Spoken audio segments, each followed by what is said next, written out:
Lockdown में आप लोग अपने अपने घरों में सुरक्षित होंगे। मैं आज आपको चूरमा के लड्डू की रेसिपी बताती हूँ। वो इस प्रकार है कि इसमें ना 1 बाउल सूजी, आधा बाउल बेसन, आधा बाउल आटा और 1 बाउल भूरा शक्कर और आधा बाउल खोआ जो मैंने पहले से ही सेक कर रखा हुआ है, घर पर ही बनाया है। और इसमें कुछ चॉप ड्राई फ्रूट्स हैं जो मैं बाद में डालूंगी सेक कर, और ये इलायची पाउडर। और इसमें मैं ये एप्रा का इस्तेमाल करूंगी जो करीब 200 ग्राम करीब लग जाएगा इसमें। अब मैं आपको इसका डो बनाना बताती हूँ, इसमें किस तरह से डो बनेगा। इसके लिए मैंने ये बाउल लिया है, इसमें ये सूजी डाली, फिर इसके बाद इसमें मैंने ये बेसन भी ऐड कर लिया है और ये आटा ऐड कर लिया। अब इसके लिए इसमें ना घी का मोहन लगेगा, घी का मोहन देखो से। फिर मैं ये देख लूंगी कि इसमें कितना कैसे क्या।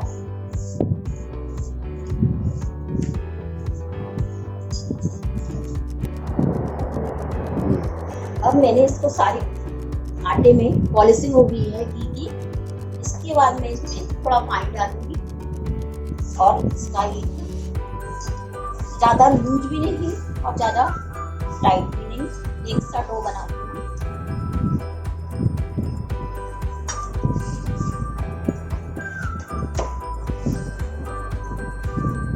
फिर इसके बाद में गैस ऑन कर दूंगी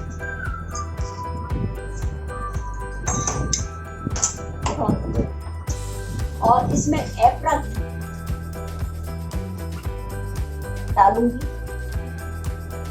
ये जो डो बनाया है उसकी मुठिया बनाकर इसमें डालूंगी, जो फ्राई करूंगी। अब देखिए आप, ये घी गर्म हो रहा है।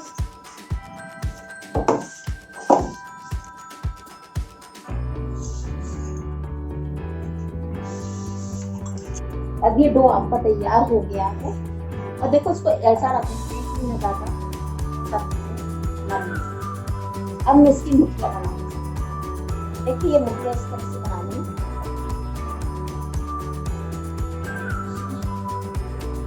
और इधर मेरा ये घी भी गर्म हो गया है। अब मैं इसमें एक एक कर मुठिया डालूंगी।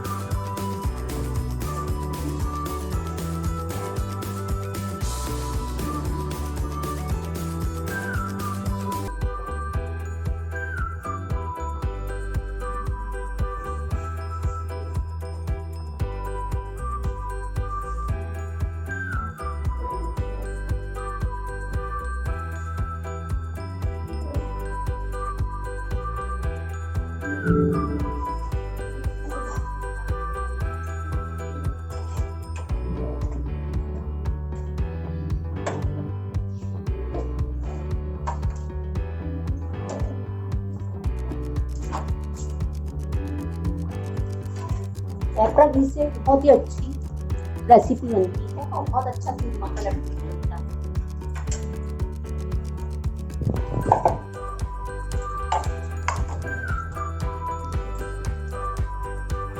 ये जब तक सेकना है जब तक ये ब्राउन हो जाएंगे। ये बिल्कुल अच्छे से ब्राउन और ज्यादा तेज आंच नहीं रखनी इसकी, नहीं तो ये ऊपर से तो सीख जाएंगे पर अंदर से नहीं सीखेंगे। इसलिए इसको मीडियम गैस पर ही हमको सेकना है। तो इतने अच्छे सीखने लगे हैं और मुझे इतनी अच्छी खुशबू आ रही है एप्रा प्योर देसी घी की कि मेरी तो मजा आ रहा है इसको बनाने में।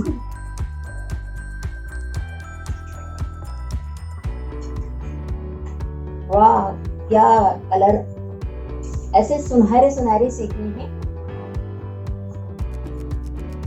और यदि अपन ऐसा भी कर सकते हैं इसको देखने के लिए कि अंदर से कच्चे तो नहीं है, तो इसमें अपन कांटा डालकर भी देख सकते हैं।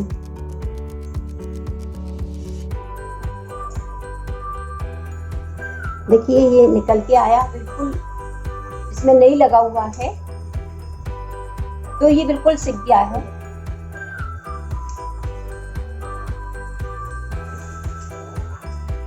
देखिए ये बिल्कुल सिक चुके हैं। अब मैं इसको इस प्लेट में निकाल लूंगी।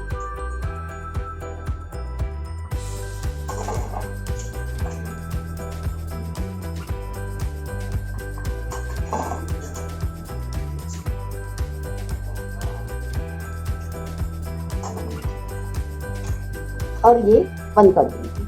अब इनको थोड़ा ठंडा होने दूंगी, फिर ठंडा होकर इस जार में डालकर इनको ग्राइंड कर लूंगी।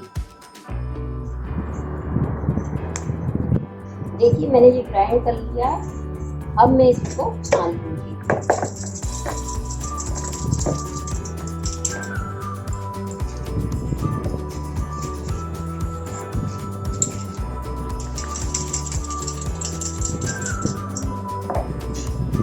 ये अब छन चुका है, देखिए कितना अच्छा हो गया है। अब इसमें मैं ये खोआ जो मैंने पहले से सेक कर रखा हुआ है, ये भी इसमें मिला दूंगी। और ये पूरा शक्कर भी इसमें डाल दूंगी। और जो ये इलायची पाउडर, ये भी इसमें कर दूंगी ऐड।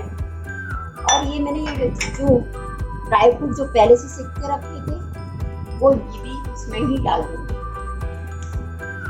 देखो कितना अच्छा टेक्सचर बना हुआ है। अब मैं इस सबको मिलाऊंगी।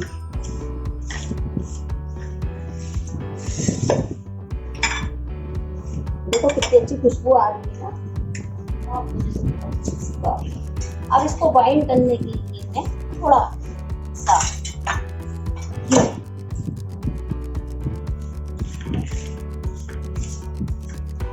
घी मिलाऊंगी। घी पहले से ही गरम किया हुआ है।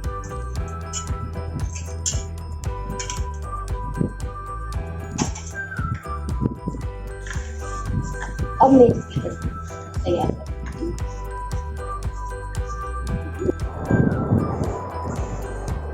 देखो ये एप्रा से कितने अच्छे लड्डू बन रहे हैं, जो मैंने बाद में डाला था।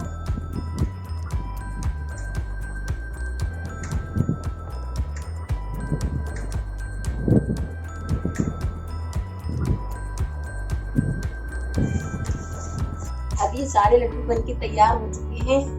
अब मैं आपको एक बात बताना चाहूंगी कि ना, यदि आप इसके साथ दाल बाटी और बना लें तो आपकी राजस्थानी थाली तैयार हो सकती है। धन्यवाद।